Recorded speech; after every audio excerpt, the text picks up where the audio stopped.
900 horsepower electric Escape. Here's a playlist if you're not caught up. These motors in here are useless without something to power them, which means it's time for batteries. You may think this is the boring part, but I assure you, I find it interesting. The go-to choice for batteries in most EV conversions is Tesla modules from a Tesla Model S.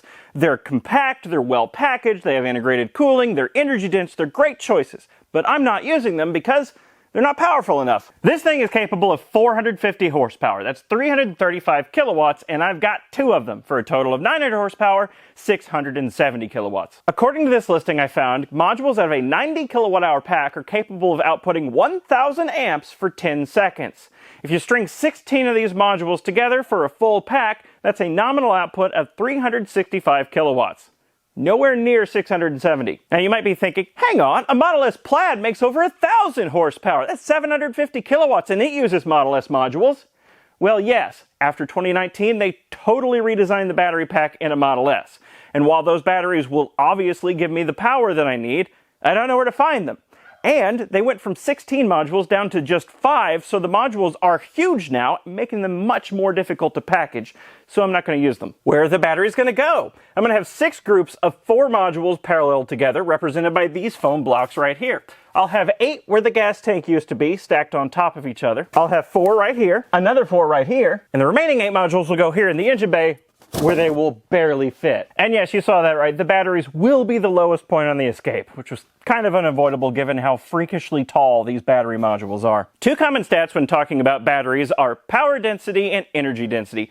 Power density is kilowatts per gram, or liter. Energy density is kilowatt hours per gram, or liter. For some combustion examples, ethanol is less energy dense than gasoline, so you can go further on a gallon of gasoline than you can a gallon of ethanol. A 500-pound, 3-liter engine that makes 300 horsepower is twice as power dense as a 6-liter, 1,000-pound engine that makes 300 horsepower. Batteries in long-range EVs, like Tesla's, are geared towards energy density. They want to go as far as possible with the smallest battery. Batteries in hybrids, on the other hand, are geared towards power density. They're not very big, but they have to output a lot of power. For example, the battery pack in a Corvette E-Ray. It's only 1.9 kilowatt hours, but it has to output 100 kilowatts. That's why I've chosen hybrid batteries. This is one module from a Chrysler Pacifica plug-in hybrid. In the Pacifica, there's 6 of these modules in series for a pack voltage of 355 volts and a capacity of 16 kilowatt hours. One of these modules is capable of outputting 800 amps for 10 seconds.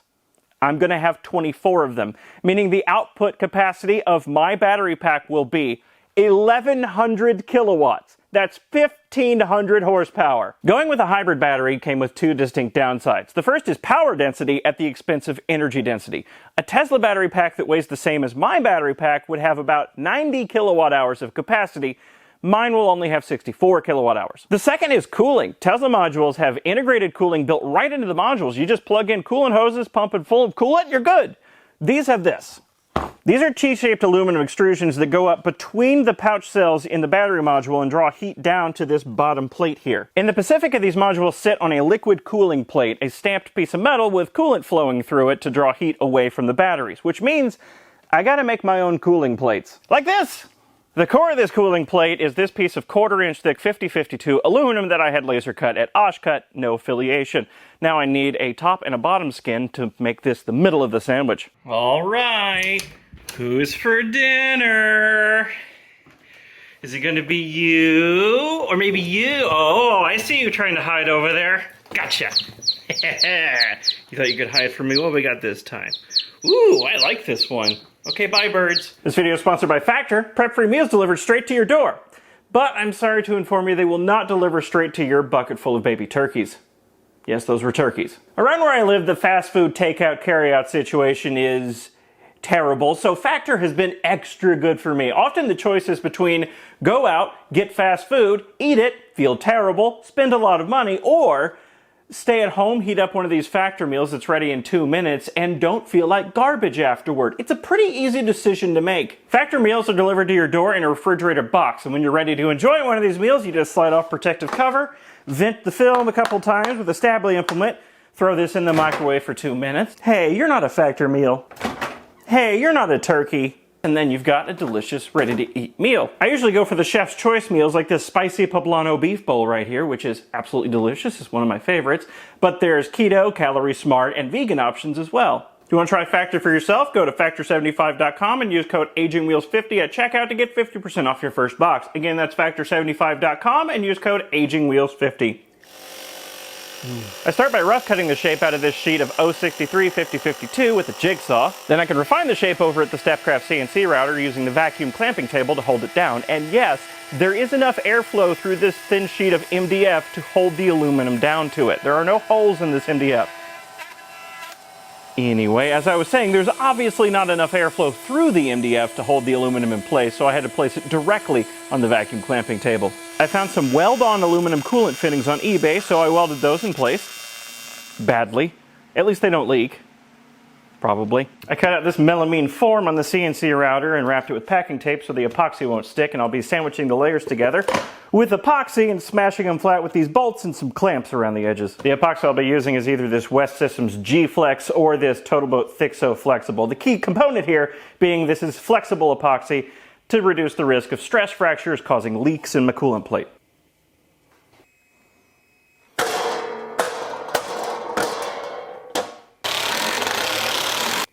Bad news! On these two plates I used the G-Flex. On this plate I used the TotalBoat Thixo Flex there, and well,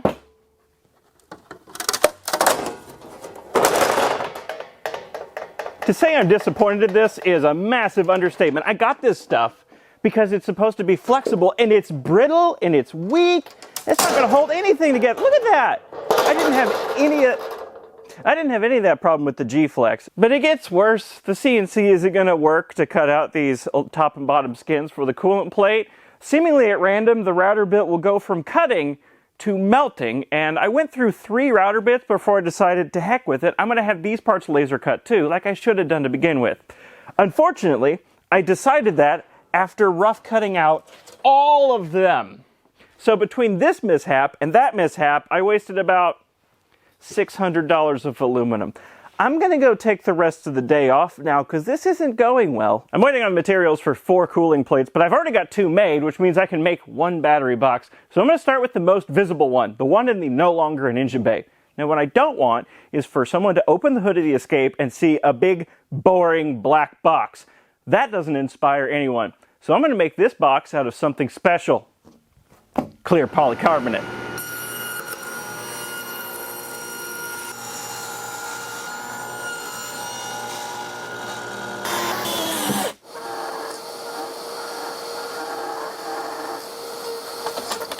There's some epoxy squeeze out on the edge of this cooling plate sandwich, and I'm going to clean that off using a router and a flush trim bit. I almost forgot, I should probably check these coolant plates for leaks before I make them a permanent fixture in anything. I'm putting less than 5 psi in here. The cooling system will be under no pressure. A leak! There's a pinhole in my weld. Unfortunately, I can't patch it with welding because that would ruin all the epoxy that's holding this together. So, more epoxy. Plate number 2. Oh, another pinhole. Uh-oh. Oh no, there's one over here too. Good thing I tested this. I've mixed up and applied 5-minute epoxy here, here, and over here. Hopefully it's airtight now. Take 2. No leaks. Plate number 2. Oh geez. It's a totally new place that it wasn't leaking from before. Take 3. I am losing confidence. No leaks. Finally. It only took 3 tries. For a little bit of cushioning, I glued a rubber pad to the back of each cooling plate.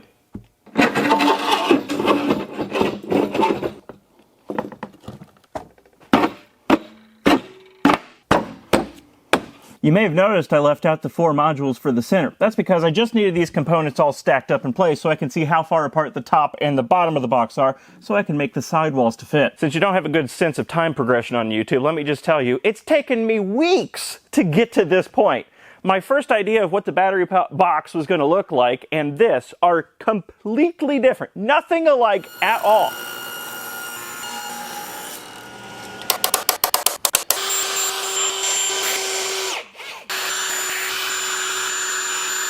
This stuff is strong enough that I can tap the threads for the screws directly into the polycarbonate. And I know it's strong enough because I tested it beforehand and could not get the screw to strip out. Oh my God. And if you're wondering why I'm not using acrylic, well, I tested that too and it's a little too brittle. Okay, yeah. The only issue I had with this is that if I tap too fast, the plastic gets a little melty. That's how this is going. My beautiful spiral tap broke off in there. Box!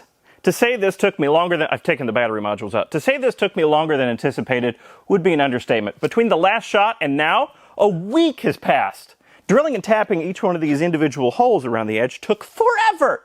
Although, to be fair, I haven't spent the entire week working on just this box. I've also been finishing up the cooling plates. Speaking of which, the rest of my laser cut parts arrived, so I finished making the remaining 4 cooling plates off camera. They've been epoxied, trimmed, and leak tested, and I must be getting better at TIG welding aluminum because the rest of these coolant plates didn't leak. Almost. This one had a little pinhole leak right here, but I fixed it. I think I'll put TIG welding aluminum on my resume now. At least I presume that's how that word's pronounced. I've taken the battery modules out of this so I can, move it. I know this won't fit in the engine bay as is, but how much will it not fit? Let's find out. Turkey wants on camera. Let's go get him. Turkey wanted to be heard, not held, so instead I brought one of his children. This was hatched 2 days ago. Don't you jump off the box. Barely. Barely is the amount of not fit we have here. There's one complication in the engine bay pushing this box just a little bit too far forward, and it's the brake master cylinder. It's fine, but there's a line that comes straight out the front of it and extends about an extra 2 inches in the front of it, and it's pushing this box forward and into this bar here. Now this bar is non-structural, so rather than modify that brake line somehow, I think I can get away with just trimming a little bit off of this, again, non-structural bar here, and then the box will slot down in place. If that doesn't work, then we'll figure that out later.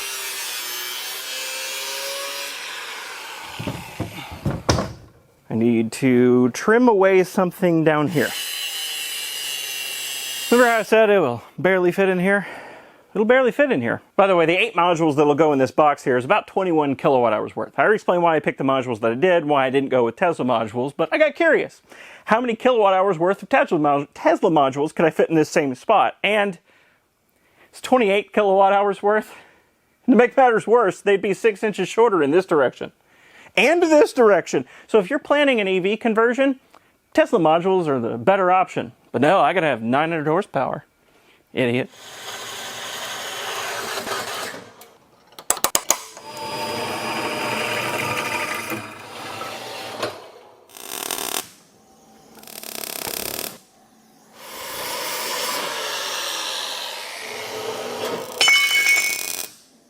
This is the front crossbar for underneath the battery box. I've just tacked it in place on these end brackets on either side, just in case I need to cut it off to raise or lower this bar. And it fits in here, like so. Now let me drill some holes and hold it in place with riv nuts.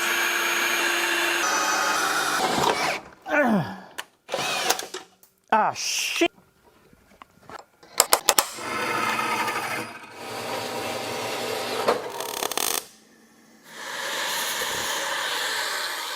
Same drill as the front crossbar. I'm just going to lightly tack it in place in case I need to make any adjustments. That looks pretty good. I need to make sure the hood can close, but I can't do that with all this sticking out here. Almost. Almost. It's so close to closing. I think rather than trying to find out where under the hood it's hitting, I'm just going to make that adjustment that I allowed room for. I'm going to drop the front crossbar down 1/2 inch. Of course, that means I got to take everything else out, but that's okay. I cut off my grab handles. How do we get this out of here? Figured it out. F-clamps to the rescue.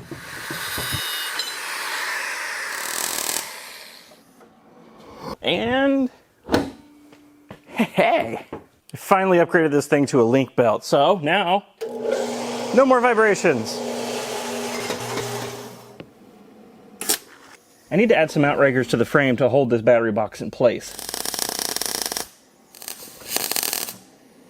I'm going to weld on these outriggers as well as finish welding all the rest of the joints, but also off camera I cut off these little thin strips here to act as gussets to help support these hangers. Probably should have done a little more welding in situ, because after welding, this bracket and this bracket pulled that way and now no longer line up with the holes at all. So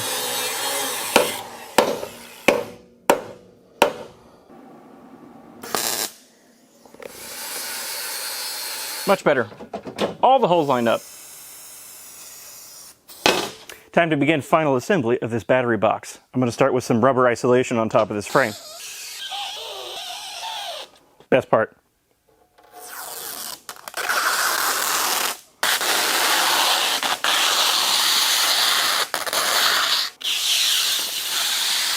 Let's make doubly sure this frame actually fits. Oh no, I'm an idiot. What did I do? Everything wrong, it appears. All right, I've cut off these little standoffs and in their place I've put some riv nuts so I can bolt on some new ones later, but I'm going to wait to make those until I'm positive I've got the right size. By the way, if you're wondering what these are for, they're tension rods so I can keep the whole battery pack under compression to keep the cooling plates in contact with the modules. This is a thermal pad to interface between the cooling plate and the bottom of the modules. I don't know how I managed to find one this big, but I did. Jeez. Oh, jeez. Well, that messed up. In terms of modules, my battery pack will be in a 4P6S configuration. That's 4 in parallel, 6 in series. But in terms of cells, it'll be in a 4P96S configuration because each one of these modules has 16 individual cells. Here's just the end connections of each one of these vertically aligned pouch cells in the modules. There's 16 cells in there, so on each end there's going to be 8 connections laser welded together. To connect these modules in parallel, there's 2 parts. First, I have to connect the big positives and the big negatives, which I'll be doing using these laser cut copper bus bars. I had these cut at Oshcut, but before I sent off my design, I used my own laser and made some prototype pieces out of plywood. Unfortunately, what I wanted to do was have one big bus bar span all the connections for the positives and the negatives, but this piece was too big for Oshcut, so I had to break it down into 3 separate bus bars. And to insulate the parts that need insulating, I've wrapped it with this 600 volt rated cloth electrical tape. Honestly, I feel like these gloves make it more likely for me to short something out, because I have no control over my fingers. That stud doesn't stick out far enough to get any threads on there. I've ordered a thing to help me install the rest of those bus bars, because as of right now, they don't fit. So moving on to the second part of paralleling these modules together, each individual cell in the modules needs to be connected together in parallel. These connectors you see here, and there's one on the other side of the modules too, is the connections for all the individual cell taps and the 4 thermistors in each module. Connecting all these cells together in parallel would be a wiring nightmare if it weren't for EV West, because they make this and these. This wiring harness takes the front connection and this rear connection and brings them both together into this one 28-pin gray connector. This connector plugs into this board right here made by EV West and breaks out the cell tap connections into this pin and this pin, which are connected in parallel, and breaks out the 4 thermistors into this little header right here. And then all of the other boards from the other modules connect in parallel like this.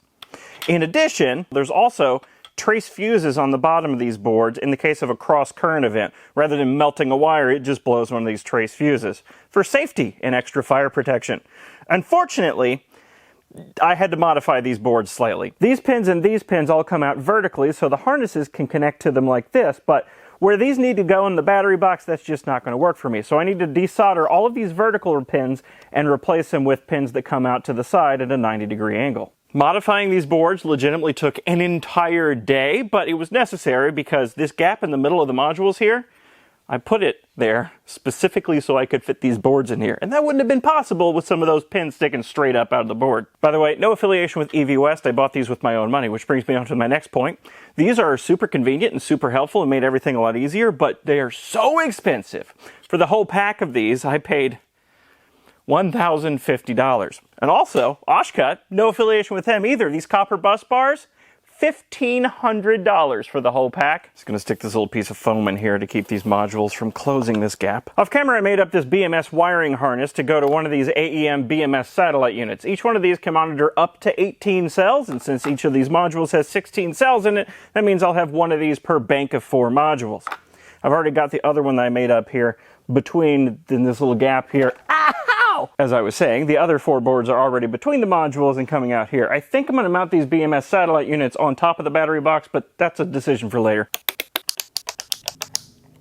I fixed my bus bar issue. I was having trouble with clearances and everything, so the thing that I was waiting on was a little vice-mounted brake so I could put all these bins in it and make everything clear everything else. So the lower bus bars now clear these little fins. And by the way, I can't put these plastic covers on because this sticks proud of the surface here, so it fouls with the bus bars. And the top level of bus bars clears the lower level of bus bars. You know what this battery box needs more of? Mahogany.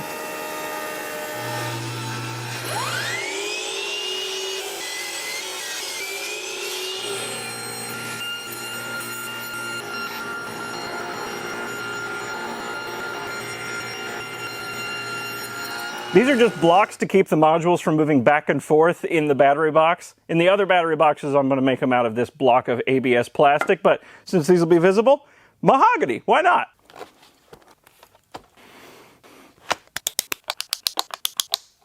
Bus bars are installed, thermal pads are laid out, and now it's time to put on the cooling plate and the top lid of the box. Well, it's not done yet. There's still several things left to do. I forgot the mahogany blocks for the top modules. There's no serious connections going between the two banks of 4 modules. There's no high voltage connections going outside of the box. There's no permanent way to hold on to these cables yet. There's nothing holding this battery box down to the frame, but I've run out of time and I need to get the video out, and I thought I'd go ahead and throw all the walls onto this box so you can see what it looks like before I end the video. All of the stuff I just mentioned, including making the remaining 3 battery boxes, will be in a future video. I spent a little under 2 months working on just this one battery box, and during the whole time, the one question I kept asking myself, since I have a habit of doing this, is, am I overcomplicating this? And now that it's all together, I think the answer is, surprisingly, no. I don't think I overcomplicated it. I think it's just complicated. Like I said many times, going with Tesla modules would have been a heck of a lot easier if I didn't have to design these cooling plates. Epilogue interruption, I just wanted to add real quick that strictly speaking, having cooling plates for these modules isn't necessary. I could leave the bottom of these modules, the heatsink aluminum part, exposed to air and have them be passively cooled. But, well, for one thing, that exposes the bottom of the modules to the environment, which is less than ideal, but mostly, I'm going to be pushing these batteries really hard. I want them actively cooled. And making these cooling plates allows me the opportunity in the future to add sub-ambient cooling, i.e. an AC chiller, or heating if I so desire. But I had to design all of this from scratch except for the parallel boards that Eviet West made. I had to make those bus bars, I had to make these cooling plates, I had to make the box, all of which was a huge, huge process. But now that I've figured it out on this first box, that looks good, by the way, I'm really happy I went with polycarbonate. I'm really happy that you can see inside of it, and it's, well, also there's practicality to it. If something goes wrong in here, I'll be able to see if there's smoke inside of it or something, But now that I've done this, I've done all the hard work, I got that out of the way, the remaining 3 battery boxes, they won't be easy. There's still going to be a lot of work. But I won't have to figure out everything from scratch all over again. I've done that grunt work on this box. The remaining 3 should just be labor.